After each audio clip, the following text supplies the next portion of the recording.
when you're like a real small guy who stands on male high heels and you're challenging two guys who are a lot more bigger in life than you are in many ways, you got to ask yourself what the hell's going on. So I think he's got a little bit of a Napoleon complex. He's just mad because he's going to lose power and he doesn't know what to do with the rest of his life. He's probably bossed around by his wife at home. And for those of you who don't like it, that's just my 2 cents on the matter. All right, guys, got him back. Joseph McBride in Vegas today for Power Slap. You ready for tonight? I'm ready, brother. It's going to be a blast. I can't wait. Came here with the Tate brothers, too. Yeah, we sure did. Flew in yesterday on the jet with the Tate brothers and the Nelk boys. Wow. So it was an experience. That's cool, man. It's cool to see them back in America because they haven't been here since they were 8 years old, I saw, right? No, they were here a couple of years ago because that's where all the stuff started. But they moved when they were around that age. But American citizens... innocent until proven guilty. We are wrecking the Romanian prosecution. Great team out there. We're working with them on a regular basis. Good team in the UK, great team in the UK. And of course, we have our defamation lawsuit in Florida. Yeah. So, it was good to see them come home. Very sad to see Ron DeSantis tell two African-American men that they weren't welcome in his state upon their arrival. Unbelievable. Did you see that coming at all beforehand? No, we did not. We saw in the weeks that were leading up to them coming home, I think that it was getting out in Romania, and I'm limited as to what I can talk about. But, we were getting some stuff done behind the scenes, and we knew that they were going to be leaving. The plan was to come to Florida for a lot of reasons. Trump being president, number one, proximity to Mar-a-Lago, number two, Florida is great, number three. Right. So we saw the typical DeSantis influencers begin to pick up their attack against Andrew and Tristan online. And we said, okay, that's the anti-Trump sort of neocon space that was attacking Trump during his bid for the presidency and the primaries and stuff. So fine, a little bit of an online war. But, we didn't necessarily expect the governor of Florida to say to two American citizens who were returning home, you're not welcome here. Yeah. It was very, 1943 Oklahoma. Yeah, I can't recall any governor ever doing that publicly, to be honest. Yeah. Crazy. Well, it's backfiring on him big time. Huge. I think he's going to lose support. I think he already has. He's lost support. What is interesting is that DeSantis and his wife, Casey, were flying to D.C. a couple weeks ago to go get President Trump's endorsement for governor. And while they were landing, he endorsed Byron Donalds. Wow. Right? So Andrew and Tristan are widely considered, influential, let's call it that. And they were able to steer a lot of young voters to Trump during the primaries and the elections and so on and so forth. So he's associated with Trump, whether people like it or not, on some level. So when we landed, DeSantis really paid the favor back and said, you're not welcome here. It's petty. I believe that they're in a proxy war between the Trump camp and the DeSantis camp. We look forward to seeing a sea change in Florida where the DeSantis family is no longer in power. Yeah. So he had a grudge. That makes sense now. I was wondering what his motive was with this move because it didn't seem like a good move. No, I mean, when you're like a real small guy who stands on male high heels and you're challenging two guys who are a lot more bigger in life than you are in many ways, you got to ask yourself what the hell's going on. So I think he's got a little bit of a Napoleon complex. He's just mad because he's going to lose power, and he doesn't know what to do with the rest of his life. He's probably bossed around by his wife at home. And, for those of you who don't like it, that's just my 2 cents on the matter. Yeah, that's something X has done great with is like uncovering the stuff going on, right? Yeah. You just saw Charlie Kirk go on Newsom's podcast. Yeah. And Newsom got obliterated. And it's all over X now. Right. He sure did. Charlie Kirk is a force. Brilliant dude, smart dude. If you're going to engage with somebody who has that kind of mental capacity and knowledge about American history and politics, you better come correct. And Newsom just, he operates in that Kamala Harris universe. Right. It's just not reality. And before as a governor, you could not do any interviews, kind of go behind the scenes and get away with stuff. But now with podcasts and long form content, you got to show your hand. Nowhere to run, nowhere to hide, baby. Yeah, it's great. I love it. Yeah, and with X, like the news, it just cycles so quick now. You can't really hide anything these days. You can't hide anything, It's great. All the information is there. It's available for digestion. And It's really being left up to the consumer of said information to make a value judgment as to what's valuable, what's not valuable, what I like, what I dislike. And, it turns out a lot of people like the truth. All right, shout out to today's sponsor, Specialized Recruiting Group. Navigating the professional job search is hard. You know the perfect job is out there, you're just not sure how to find it. The good news is you don't have to go at it alone. You need Specialized Recruiting Group. Connect at srgpros.com, srgpros.com. They're here to guide you and help you find a role that fits, all without costing a dime. Meet Specialized Recruiting Group, offering a tailored approach to find your next role. Go to srgpros.com, srgpros.com, and get on the right course. Your local Specialized Recruiting Group team knows which businesses are hiring and can offer you a path to contract and full-time roles. If you don't see the role you're looking for on the website, Specialized Recruiting Group also recruits for confidential roles, so give an office near you a call to learn more. Take the next step in your career by starting at srgpros.com, srgpros.com.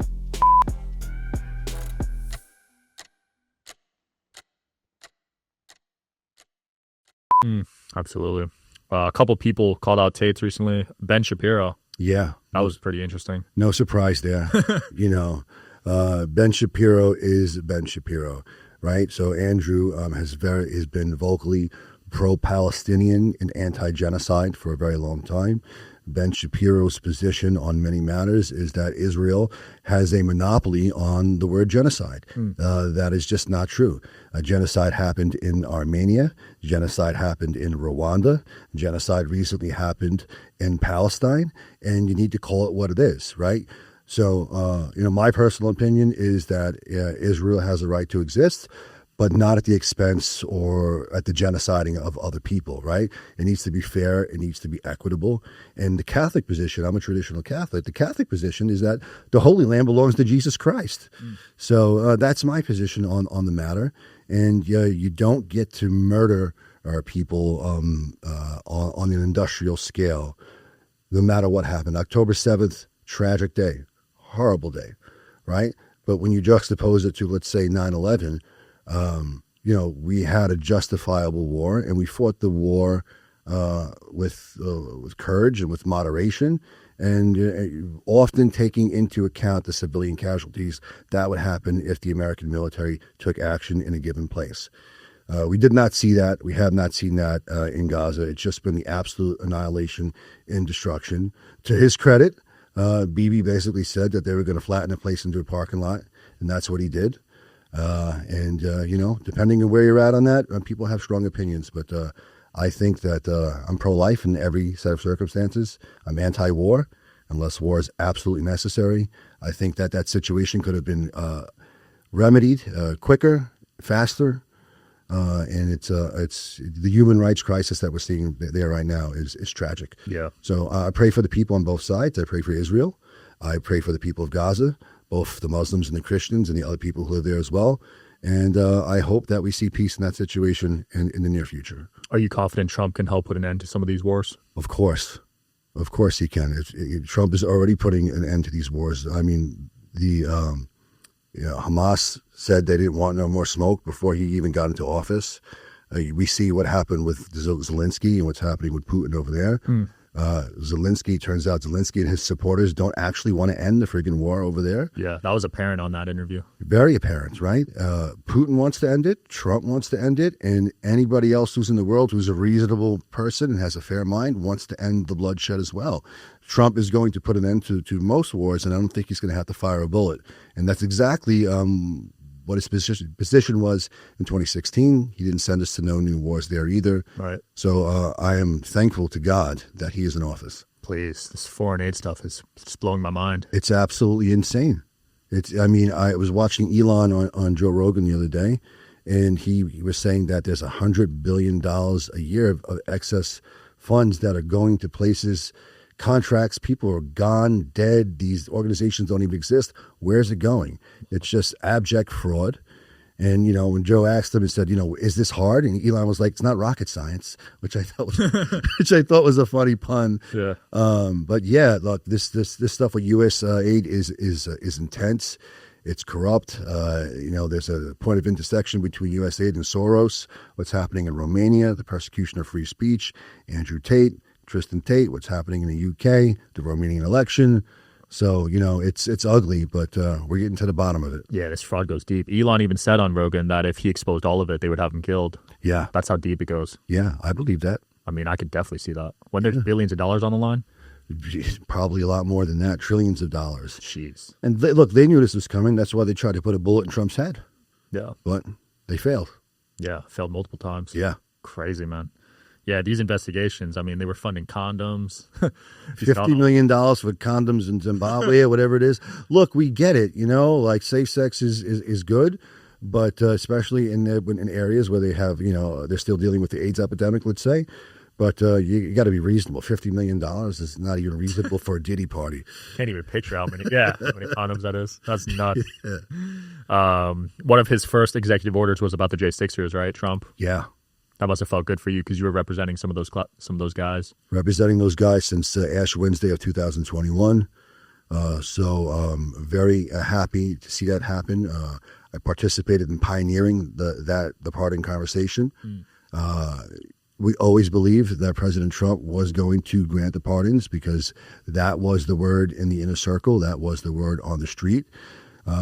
President Trump had significant interior and external operation for the opposition for the way that he dealt with the January 6ers, which was, with compassion and consideration and care, or remembering who they were standing up for that day, remembering that the election was stolen. He did not retract on his word, and he issued that pardon, those pardons on day one, and all those guys are free now. Thousands. Some of them were still locked up, right? Some of them were in ISO. Some of them were still locked up in solitary confinement for a long period of time. And lots of guys who went in and came out are now dealing with the effects of incarceration.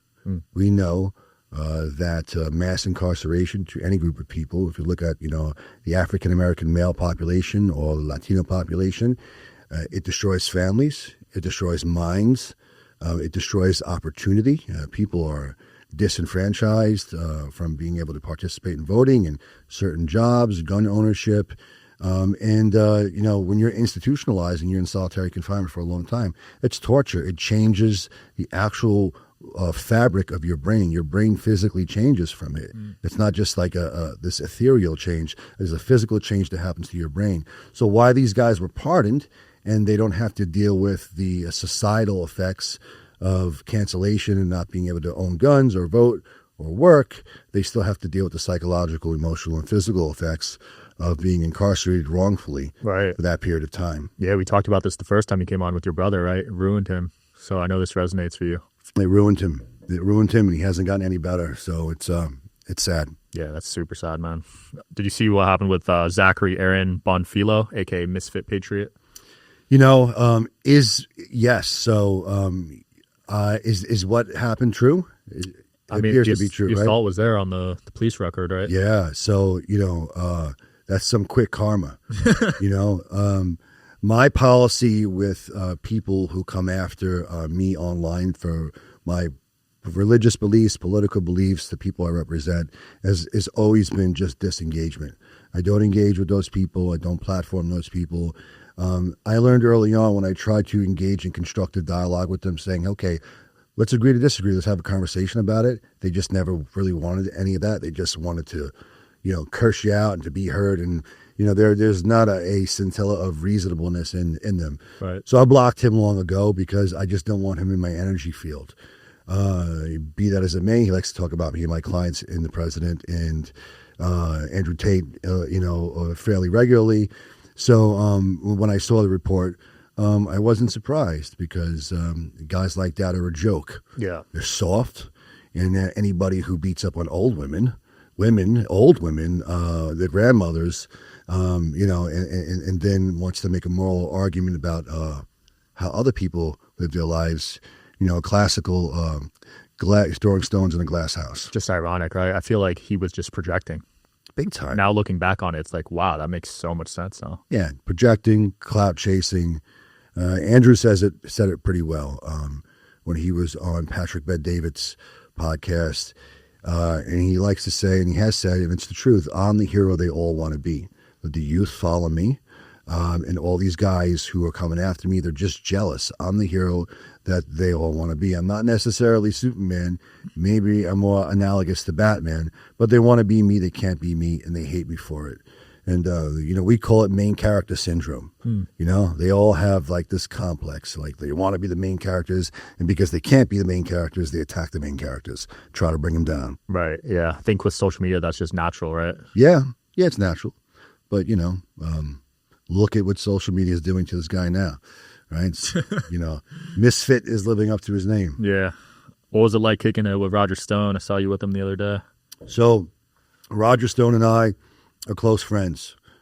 He's an advisor, a mentor. I've hung out with him. I know his wife. Every time I'm in his presence, I'm grateful for it. I mean, you were talking about a guy who's been involved in politics since Nixon. Crazy. Right? So his level of connectivity, his level of influence, and his just knowledge about things that are currently happening and things that have happened in the past. I just don't know anybody in the political world, in the American geopolitical world, who is like him. So it was a natural. Roger's always been very pro-Tate. He's always been very pro-Trump. So we wanted to make that one of the first things that we did on the Tate tour. And we went out for some good food.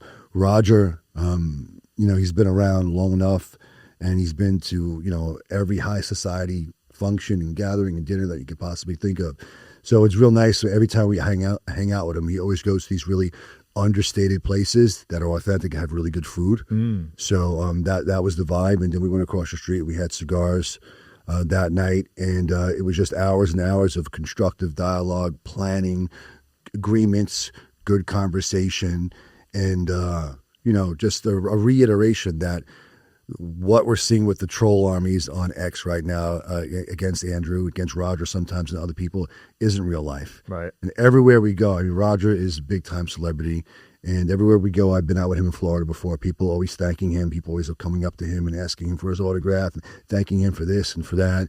And everywhere we go with Andrew and Tristan, it's the same. So when these three guys walked into the room, and I was just there watching it, and everybody was like, "Oh my God!" Right? Just a very, very cool experience. Yeah, legendary. Powerful, legendary alliance. Yeah, and he's the perfect kind of role model right now because the legal system was used against him. He was like the first guy that happened to, right? Of course. And now that the Tates are dealing with it, he's like perfect to be in their corner. Yep. We sat down at the table, and at some point I was like, let's share stories here. Let's talk about our different experiences. And, Roger, can you walk them through what happened?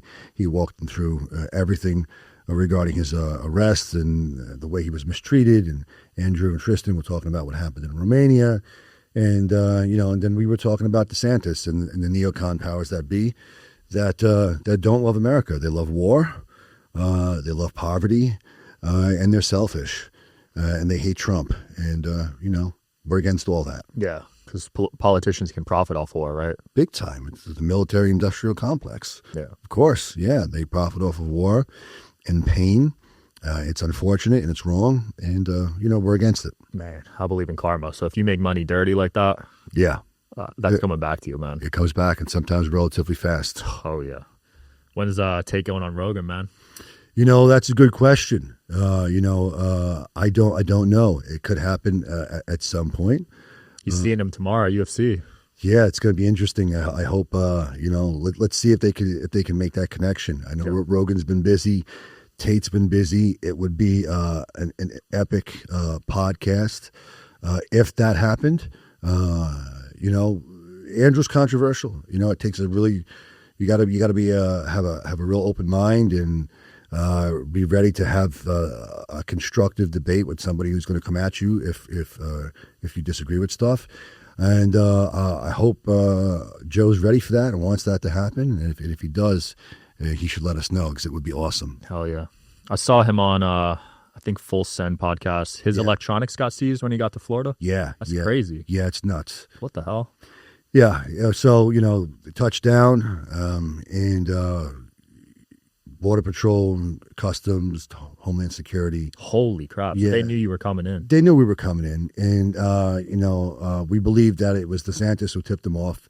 Said alleged human traffickers are coming in, seize their phones. The problem is that, we have what's called a reasonable expectation of privacy under the Fourth Amendment of the United States Constitution to be free from warrantless intrusions by government. So if they want to stop you and search you and seize your items, they need a warrant, right? The warrant has to be based upon probable cause. Depending on where you are at in the world, your reasonable expectation of privacy is high or low or in the middle. So it's highest when you're in your home, it's pretty low when you're in a car, and it's even lower when you're at the border. So they're able to do things at the border that doesn't necessarily happen when you're on the street or when you're in your home. So that's why it took advantage of that situation. It was wrong. No warrants have been produced to us. I've reached out. We haven't heard anything about a warrant. We haven't heard anything about a finding a probable cause. We haven't heard anything about anything. I put in the request for the devices to be returned or for the warrants to be produced and for the affidavits of probable cause that were produced to a neutral and detached magistrate to say, hey, where'd you get probable cause from? These guys haven't been in the country for several years. Tell us what the facts are. And if the warrant is legit, then fine. And if it's not legit, we're going to challenge it. Hasn't been produced because there's something, criminal probably afoot. And, we're going to keep drilling down on it until we get the results that we need. Holy crap. So they took your stuff too? No, not my stuff. Oh, okay. Not my stuff. Dude, yeah. That's insane. It is insane. It's wrong. But, what are they going to find on it? Nothing. These guys aren't criminals. If they were criminals, if they were guilty of anything that they've been accused of, they would have been locked up in perpetuity in Romania. But as we're seeing, that case is falling apart. Blows my mind because James O'Keefe had his phone seized by the FBI, I think 5 years ago, and they still have it, even though he beat the case. They'll probably keep it. They do that. That's nuts. And if you get it back, it's smashed. Wow. Yeah. They're just... I can't believe that's allowed. They do it because they can. Who's going to check the federal government, No one. Right. But thank God we got Trump. We got Kash Patel in there now, right? They're cleaning house. What's great is a lot of these January 6th prosecutors have all been fired. They've all been fired, every one of them. The FBI agents, they're all gone. So we hope to highlight the people that were involved in the improper seizing of Andrew and Tristan Tate, their belongings, and to see what happens. Because I've reached out to multiple members in the federal government. I've reached out to the FBI, the Department of Justice, saying, look, is there an issue here with Andrew and Tristan? And the resounding answer has been absolutely not. There's no issue here with them at all. There's no open investigation with them at all. We don't know what the hell Ron DeSantis is doing in Florida. It's a local thing by a clout-chasing midget who's trying to make a name for his wife. And it'll probably all go away soon. That's crazy. So no federal agencies wanted involvement? No. I mean, so the governor can tap a federal agency and say, hey, I'm the governor of Florida. Homeland Security, ICE, help us out, seize these people. Yeah. So when I've reached out and I said, what's going on? We haven't heard anything back in terms of, yes, there's an investigation. All of my contacts who I've spoken to have been like, this is DeSantis acting on its own. Sometimes the governor can use the feds to see stuff, but you got this AG in Florida saying there's an open investigation. He should put up or shut up. Yeah. Is what he should do, because he's running his mouth and he's defaming and slandering my two clients, Andrew and Tristan Tate, who are plaintiffs in a defamation suit against a woman who used sextortion as a plot to destroy their lives. The laws that protect citizens of Florida or members of Florida, people in the state of Florida from those types of crimes and those types of actions are there to protect Andrew and Tristan. And this guy is acting like they are somehow not the victims and are the predators or are traffickers based on some crap that he heard, from either the UK or the Romanian government in some faraway land. So he's wrong. He should retract his statements before it becomes a bigger problem for himself. Otherwise, he'll be out of office in a few years. It makes you wonder if they're all working together, Romania, UK, and Florida. Oh, they definitely are, right? So when you say Florida, right, we got to separate like the federal government from the state government, the Department of Justice and their offices in Florida from the people who are under DeSantis's control. So when you speak to the people in Florida, I speak to law enforcement in Florida. Like I said, everywhere we go, these guys, police officers are taking pictures, moms are taking pictures, kids, whoever, right? These guys are adored. You're loved. Not everybody loves them, but they get a lot of love, right? It's just DeSantis. It's DeSantis and his neocon deep state partners. The same people who went after Trump. You saw DeSantis' commercials. They were Soros-funded, Soros-based. They're all part of that deep state network that hates Trump, hates free speech, hates Tate. So is Romania or are Romania, the UK, and the DeSantis camp working together to destroy these guys? Of course. Will they be successful? No, they won't. Romania's pretty much beaten, right? Last time I heard about it. Yeah, that case is falling apart. I mean, they were under various forms of what they call judicial control in Romania. Their freedom of movement was restricted for the past few years. They shut off their power too, right? All kinds of stuff. Crazy. Shut off their power, raided their house several times, put them in jail a few times, seized like $20 million worth of cars and assets and jewelry. Damn. Did they get that back? They should be able to get it back, but I'm not sure what's going to happen in Romania. What I can say is this. If you're on house arrest or in jail, and if you're a human trafficker, point to one example in the history of the world where anybody who was a legitimate human trafficker has ever been, you can go travel the world now, right? But the prosecutor he made a very independent, legitimate decision and said, look, after all this time, I've decided that, we don't have what it takes to hold these guys. So enough is enough. It's been a wild ride, but I'm going to let these guys loose. So they technically have an open case there. That case is going to be is going to fall apart. Andrew and Tristan have a tremendous respect for the Romanian people and the good members of the Romanian government. But just like any other reasonable person, they don't like corruption, and they're angry about the consequences of corruption in their life. And, hopefully we'll see what happens. They just put the leading candidate for the presidency in jail the other day. Really? Yeah, Georgescu. He won the previous election. They decided they were going to nullify the results. The same day that Andrew and Tristan flew to America, he went to go re-register to run, and they threw him in jail. Holy crap. Yeah, so I think he got out, and he's supposed to re-register again today. I'm not sure if he was able to or if they jailed him again. But it's corruption. It's deep state stuff out there. Deep state is real. The Matrix is real. I think we all know that at this point. And it's just a matter of, how long will this go on before more countries like Hungary and Italy say, look, enough is enough. Yeah. That is insane, man. What's going on in the UK? They opened up a case too out there? In the UK, you can go to jail for a tweet right now.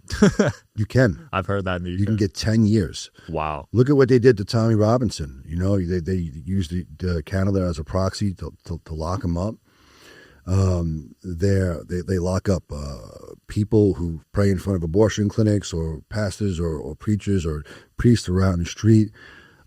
Some old senior citizen the other day got years in jail for speaking out against the government. Wow. So do they want Andrew and Tristan there to be able to prosecute them for mean tweets? Of course they do. You have a couple grifting attorneys, a bunch of nobodies, just real low-level people out in the UK who have made it their life's work to go after Andrew and Tristan by resurrecting old allegations from years ago that these guys are alleged to have done something. Anytime you are accused of a crime that involves like rape or sex trafficking or anything like that in the UK, the law enforcement, the police take everybody's phones. So they took the phones of the accusers way back when, and just by going through the phones, realized that there was a plot to extort them. So they dismissed the case. They said, we're not going to prosecute this. This is in bad faith.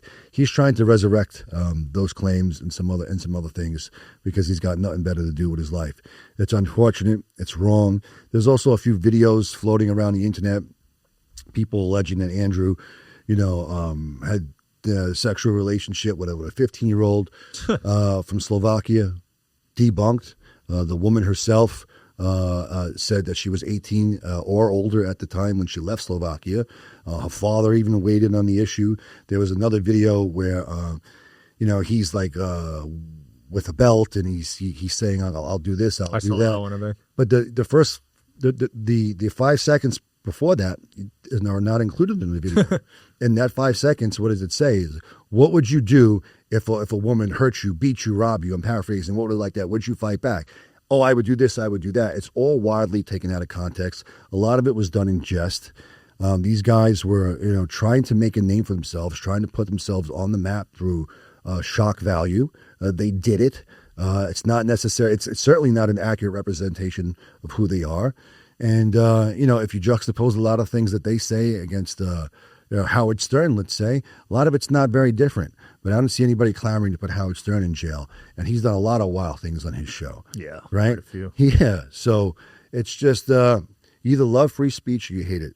And when we defend free speech, if I defend a Muslim's right to cry out for whatever he wants, right? I'm simultaneously defending a Jewish person's right to say whatever they want. When I defend an atheist's right to say I don't believe in God, I'm defending a Christian's right to preach the gospel, right? Because once you begin to clamp down on free speech for somebody, for one person, you begin to do it for everybody. One man's gospel is another man's hate speech. Right. That's why I'm a free speech near absolutist. Other than crying, the law says you can't cry a fire in a crowded theater. There's a few other exceptions to the rule. Other than that, people should be able to say whatever the hell they want without going to jail for it because it's just words.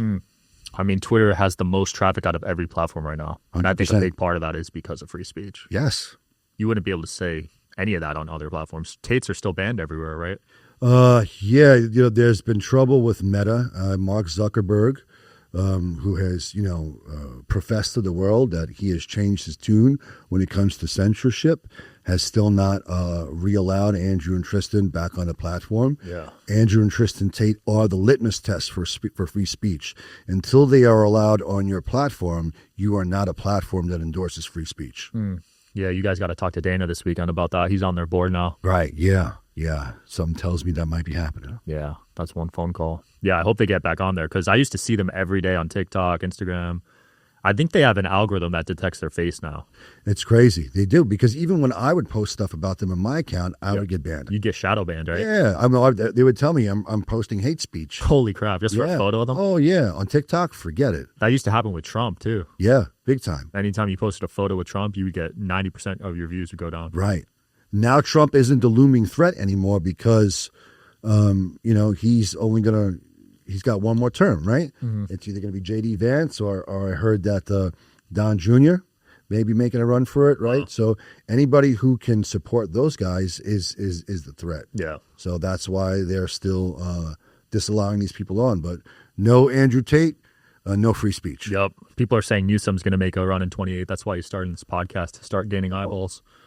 Look, anybody who wants to vote for a guy who turned off the water on people in COVID for having too many people at a house and who threw people in jail for going to mass during COVID, who have has in his state has some of the most restrictive measures on speech and assembly and on religious worship, while simultaneously removing a father's right to say, hey, you should not be able to talk to my son about gender-affirming care when he's 5 years old. My son's a man, and he'll continue to be a man unless he and I have a conversation, and the mother, when he's an adult, to determine otherwise. But if you tell my son and you put this stuff in my son's head and then take my son to a hospital to chemically castrate him, you can do that in California, and you can go to jail if you're the father who objects to it.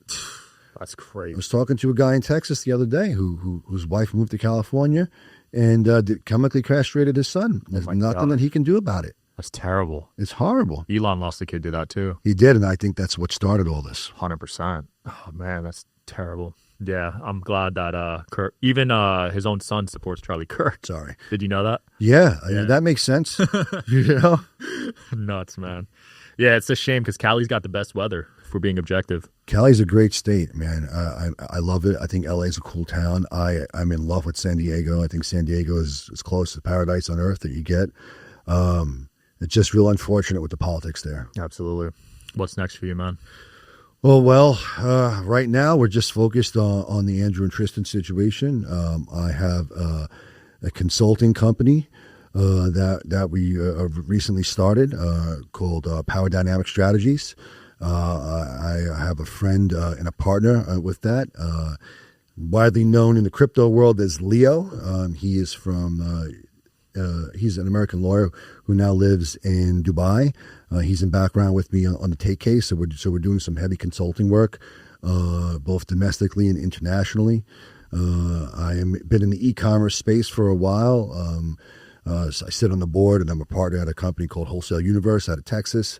That's going well. So it's been a bit of entrepreneurial work, investments. We got about 4 or 5 companies now, my wife and I. Nice. Over the past 3 years, and we're just really trying to diversify what we do to increase our impact on the world, to generate as much wealth for our children as we can going forward, and to continue to fight for freedom and for justice, whether it be for Andrew and Tristan Tate, or the Muslim, Jew, or Christian who wants to, or atheist who wants to have their voice heard in the free marketplace of ideas without being canceled. And of course, we're going to continue to support President Trump and everything that he's trying to accomplish in this administration.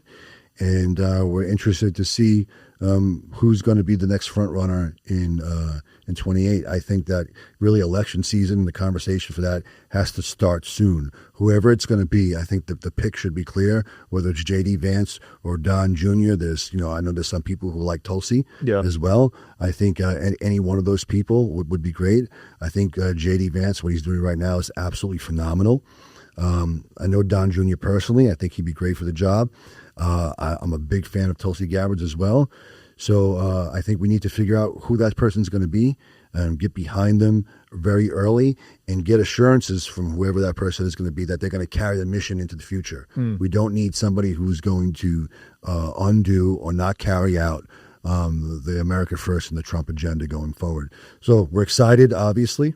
And, we're happy to have Andrew and Tristan back. And, it's just no retreat, no surrender. We've won many battles. The war still rages on. And until the victory for free speech is absolute, we're going to continue to fight. Powerful. Thanks for everything you do, man. It's super important. Appreciate you, man. Thanks for what you do. I appreciate your podcast, man. The way that you interview people, you platform people, and you have people from all walks of life, from all types of successes, from the left and from the right on. And you guys really let the viewer decide. And I think it's real important that what you're doing. And hopefully, we'll get a couple of my guys on here in the near future for you. Let's do it, man. Thanks for popping on again. We'll link your stuff below. Yeah, good to see you, brother. Absolutely. You too. Check them out, guys.